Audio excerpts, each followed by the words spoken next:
Hello everyone, welcome to SI UK India webinar. Thank you so much for joining us. Today we are now live with Durham University. We have Katie with us. She will be taking us through this webinar. We'll try to answer all the questions after the presentation during the Q&A session.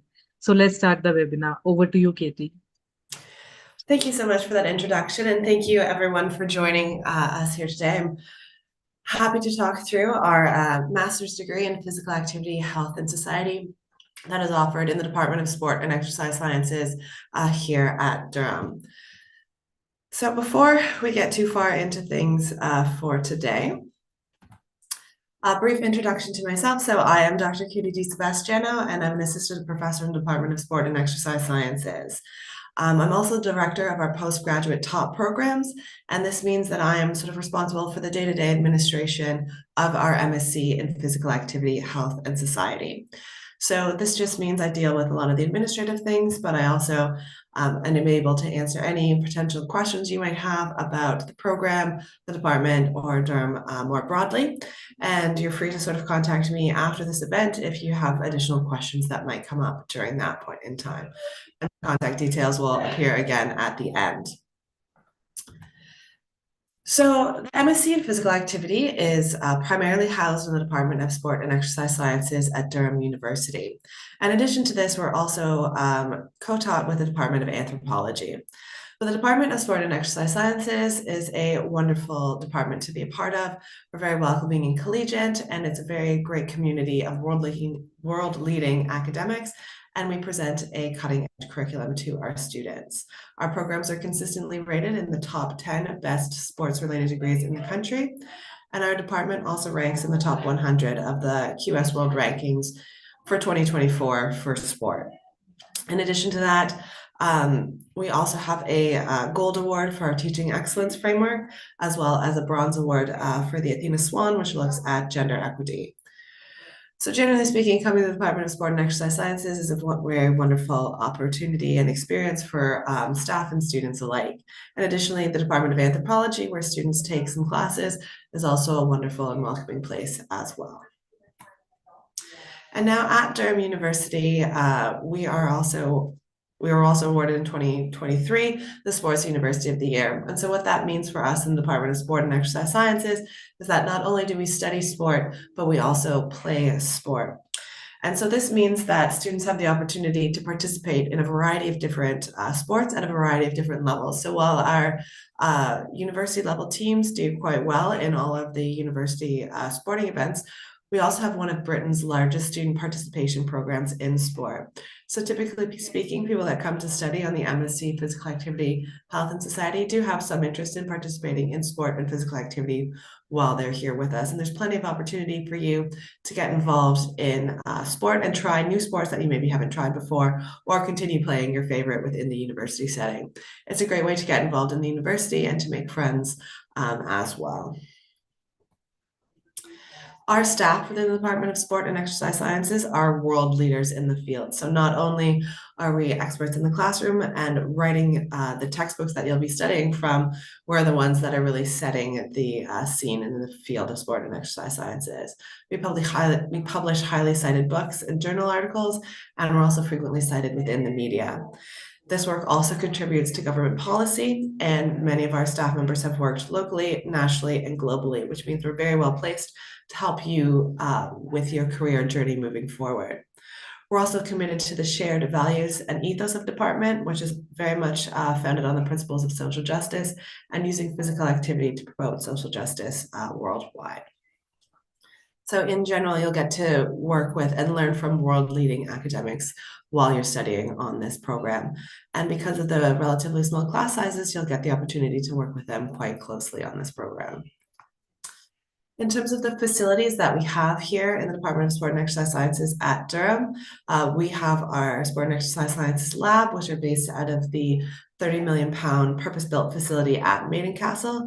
And we also have our office spaces and research spaces that are located in Green Lane, which is the home of the Department of Sport and Exercise Sciences at Durham. So there's plenty of space for you to engage with our academic staff, as well as have access to gold standard equipment that you might want to use during your studies as well as during the development of your dissertation. Now, in terms of the specifics of the MSc in Physical Activity, Health, and Society, this is truly an interdisciplinary program. It's taught across 2 departments, and we really lean into this sort of idea. So with this program, you'll explore the physiological, psychological, social, and political role of physical activity in our society, and really trying to understand and unpack its impacts on health. There's 3 core aims to the program, and by engaging in the program, you will achieve these aims. So we're really looking to explore social and health inequalities, as well as how we can use physical activity to improve equity. And this aligns with our core ethos of the department as well. We also look to explore the role of physical activity in society. And so this means from looking at it from a variety of different perspectives, including policy and public health, as well as looking at the spaces and places which enhance, shape, and curtail movement. So you really do get a very interdisciplinary perspective on physical activity and the potential challenges of getting individuals to be more physically active, recognizing that it's not just a matter of people needing to, start exercising more. There's a lot of different factors that interact that have led to physical inactivity in our society. Now, on this program, we really designed it for flexibility and choice, but that is combined with our academic rigor and coherence. So there's plenty of optional modules that you get to choose from in addition to the core content that all students on the program will study. So you get the opportunity to really tailor the program to your specific wants, needs, and career goals moving forward. So in terms of core content, there are 4 core modules. The first is our physical activity and health inequalities modules. And so this really looks at and unpacks the unequal ways that people experience physical activity. We also explore the paradigm of exercise as medicine through our exercise as medicine critical perspectives module, and really unpacking what this sort of idea means, where it comes from, and the potential challenges of viewing exercise as medicine. Additionally, too, we also have ethics in sporting policy and practice, and this really allows you to sort of unpack the more policy side of things when it comes to physical activity. All students also complete their research dissertation, and this you get a lot of freedom to really pursue an area that you're particularly interested in with the support of your dissertation supervisor. Now, in addition to those core modules, we also expect students, we require students to take advanced methods modules, and we offer quantitative and qualitative research methods modules. You can pick either to pursue quantitative or qualitative methods, or you can do mixed methods as well, if that is most aligned with your own personal wants and needs as you move forward. There's also, as I mentioned before, lots of opportunity to specialize and pick some optional modules for you. So there's a variety of different optional modules that really explore how health influences physical activity and vice versa, as well as exploring the wider social, anthropological, and life sciences. So lots of opportunities for you to really tailor the program, as I said before, to your particular wants and needs. In terms of your day-to-day activities, there's no sort of real set specific day within that, but typically speaking, you'll have a couple different taught sessions on any given particular day. And this includes a variety of lectures, also seminars and workshops, so smaller group learning. Additionally, too, you'll have laboratory practicals where you will get to work in our lab at Maiden Castle and learn how to use the equipment and develop your practical skills as well. So there are a variety of different ways that you can learn, and you will be learning on this program. One of the key things I think that sort of sets it apart from a lot of other potential undergraduate programs that you may have experienced is our smaller class sizes. So we really aim to have our class sizes with tens of students instead of hundreds of students, which may be different from the experiences you might have had at undergrad. This means you get to work really closely and learn from your instructors and really develop those relationships that they can help support you as you move forward within your studies. In terms of what students can do with a degree, we really designed it to prepare students for jobs in a variety of different areas, probably most specifically related to the idea and the area of physical activity promotion and policy-based settings. So being able to work in a variety of different settings that relate to these sort of fields. However, the skills you develop are highly transferable to a number of different sectors.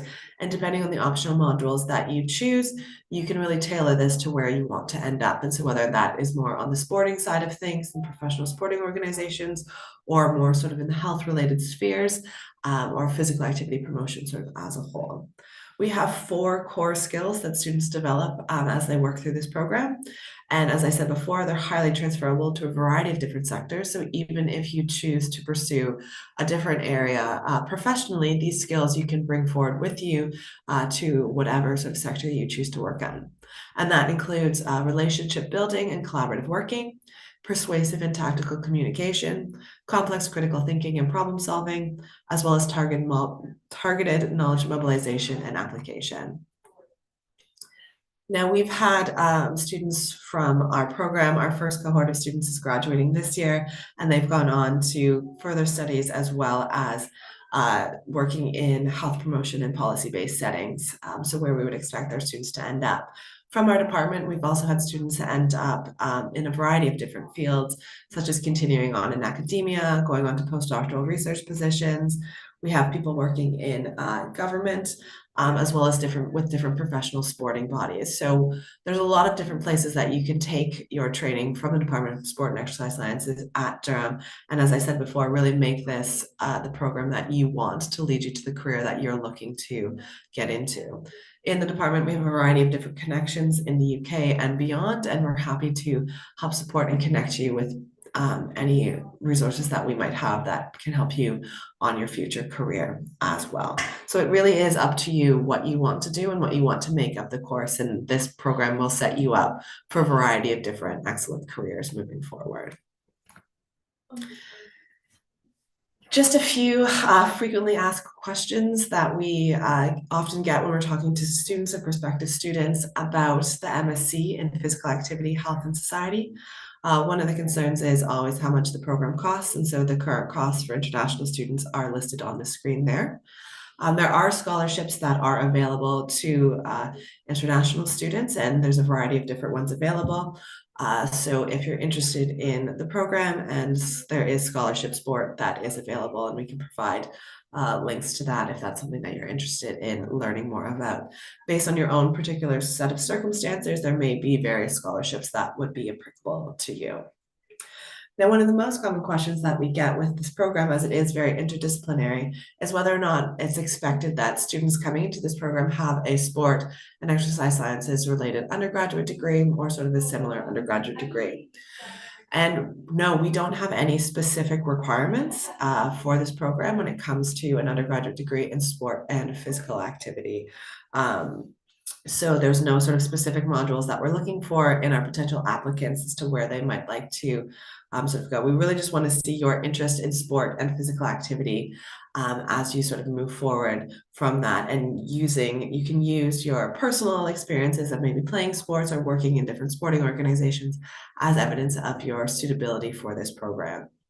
And so this then really comes down to, if you're coming from what we kind of term a non-traditional sport and exercise sciences background, your personal statement that you'll submit to really demonstrate how you understand the intent of this program that aligns with your own personal career goals and interests and your experiences within that. So you are not required to have an undergraduate degree in sport and exercise sciences to apply to this program. So it really allows for people from a variety of different backgrounds to engage with this program, and it leads to really powerful discussions within our department and within the classes, because people come from a variety of different backgrounds on this degree. We also offer the degree part-time. So if that is a more feasible way for you to study, there is opportunities to do that. And it's a fairly straightforward process when you're putting together your application to indicate that you'd like to study part-time. In terms of what you need to apply, our requirements are fairly straightforward, and there's more detail available there. But in general, we expect a 2:1 honors degree or the equivalent from whatever institution you're currently applying for. We also ask that you submit an academic CV to demonstrate your personal sort of experiences and backgrounds, as well as a personal statement. So indicating to us why this program is the right fit for you and why you potentially have the right background and experience to make a contribution to this program. And that personal statement becomes especially important, as I said before, if you're coming from sort of that non-traditional sport and exercise sciences background, demonstrating how your skills, your experiences that might be from an academic setting or might be from outside of an academic setting really make you a good fit for this program. So I believe that is all the information that I sort of have for you today. But at this point in time, I'm happy to answer any particular questions you might have, or if there's other information that you would like from us, please let me know. And I will be here for the next little while to answer any questions that you might have. Additionally, too, if you have questions that come up after the webinar is over, my contact information is there on the screen for you.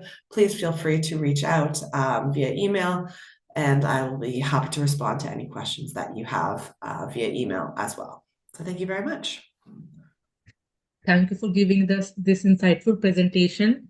Now time for Q&A session. I will help you call out the question from the YouTube chat box. Great, thank you.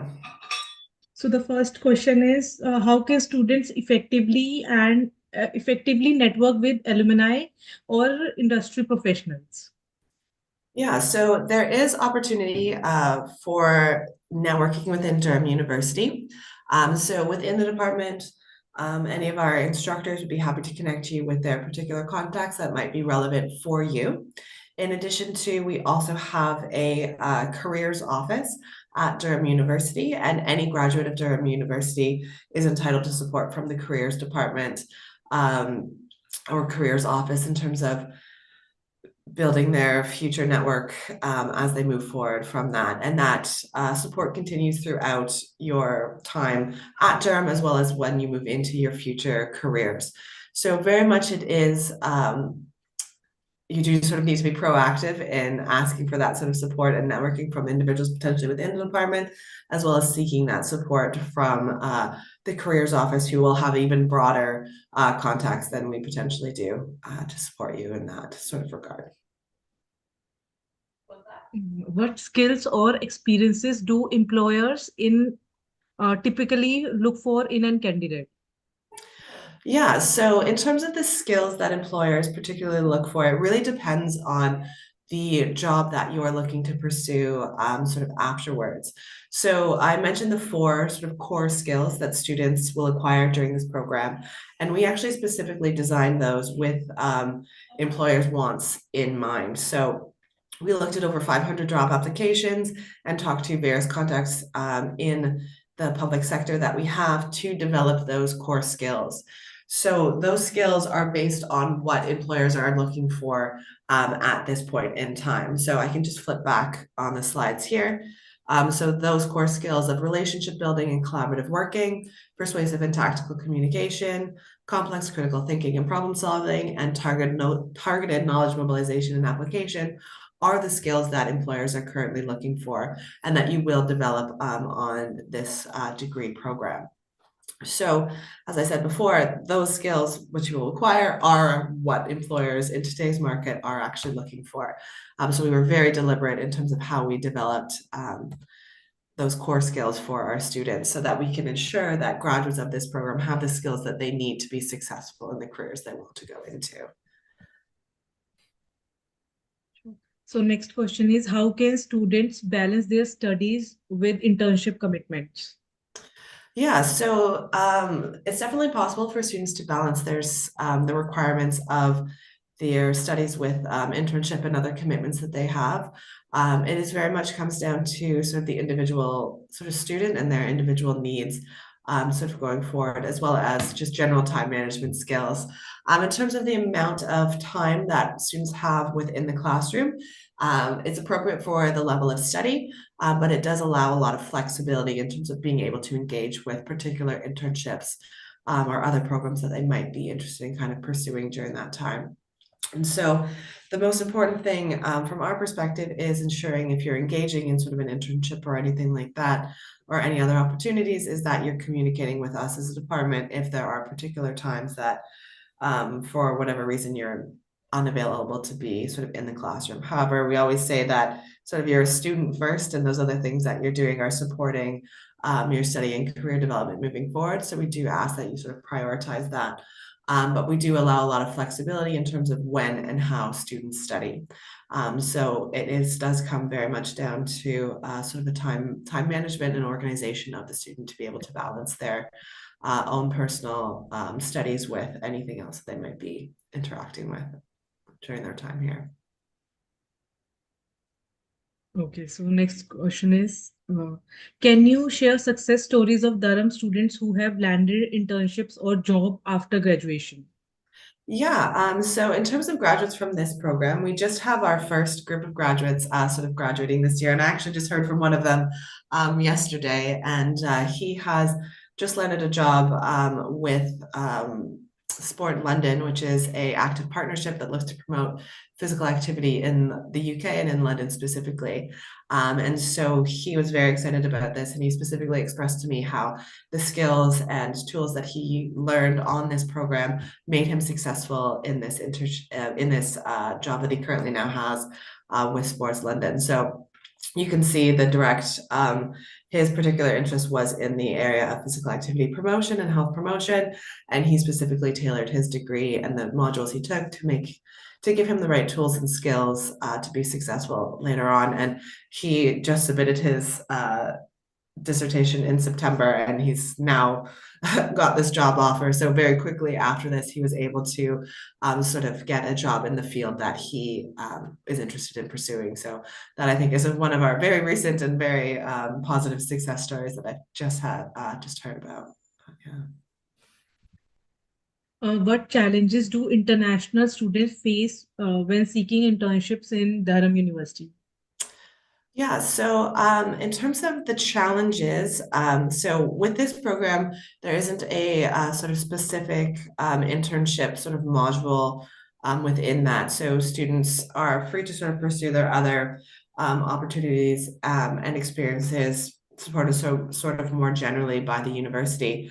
So with that, it makes it a bit difficult for me to sort of say specifically about the challenges that international students might have in seeking their sort of internships. But what I can say is that graduates from our program, sort of in general, when they're looking to move on to the next stages in their career, are generally highly regarded in terms of their knowledge and experience. And a degree from Durham sort of sets you up very well when you're moving on to the next stages in your career as you go forward. As I said before, the careers department is available to you in terms of developing your resume and the other sort of tools that you need in order to be able to apply for jobs and be successful at the job search process as you move forward. And they're there and available to support you and to tailor your applications to whatever job sort of posting that you're looking for. And that is for international students as well as sort of the home-based students. So they're there to sort of support you with that process as well. Thank you for answering all the questions so well. So I've covered all the questions from Great. the YouTube chat box. Would you like to share any final words? Um, Thank you all so much for today. We appreciate your interest in our program. And as I said before, if anything sort of comes up, if you'd like to talk to me about the program more specifically or your own individual concerns and considerations, please don't hesitate to sort of reach out to me specifically. I'm happy to engage with you and chat with you if you have any additional sort of questions moving forward. Yeah. So thank you so much, Katie, and everyone for your valuable time. All the audience, if you have any further questions, please feel free to contact the SIUK India office. For more update, do follow us on our social media handles. Bye bye. Take care.